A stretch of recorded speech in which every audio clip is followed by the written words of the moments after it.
Okay. Manager says, okay, I can't access this training, I can't access this particular URL. So, as an admin, you can go and see why this is not available for manager's role. And then, of course, you will do all the rest things that are needed. Okay.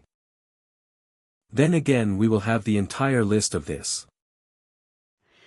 What I'll do, of course, after this class, I'll share this document with you so that you can just have a look, so that you have a fair idea that when we talk, when I say to model that content object, what does that mean?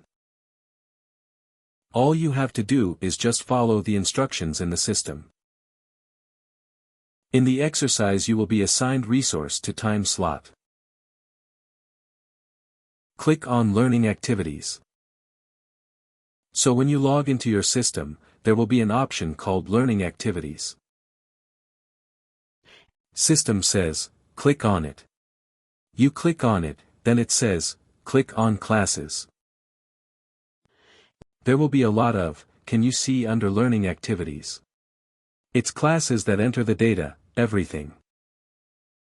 So, step by step, all the screenshots are there. You can keep it for your reference and also you can keep on practicing on it. So the moment we complete our class and you do this assignment, you will be able to complete one part which is called as add time slots in class. How to add time slots in class. Okay. Can I just, it's okay. Yeah, go ahead. So because I saw the part of add instructor, so there's also a part that we can delete, instructor, right? Yeah, you can. Okay. Oh, but is interlink? There will be an interlink. If I delete an instructor now in the so-called in the production, will it affect the rest of the items that's been created or classes being created? Will it affect those that's been? There will be a repercussion for everything. Whenever you delete, like I have a training I completed and you go all of a sudden, you deleted that training. It will impact my data, right?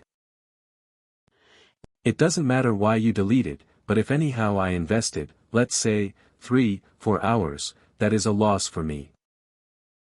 I have a certification. That is a loss for me. So we will see what are the repercussions. Why we should not delete, but deactivate something. Okay, yeah. That'd be great. I think one of the session is, I want to know what happens if I delete certain things, like I delete an instructor or delete an item or delete a class. What is the impact? Yeah, thank you. That would be great. Correct, because there are repercussions for all these deletions. We will see why you should not delete something and why you should delete something. Okay, yes, thank you. So this is how I will be sharing a lot of screenshots with you. So that even if I'm not there, let's say, once we complete it, and of course there will be a huge amount of documents and you're lost somewhere when you're working on it. You just quickly go and open that sheet or screenshot data and you just follow the instruction and you'll see, okay, this is what, and you'll definitely recall everything.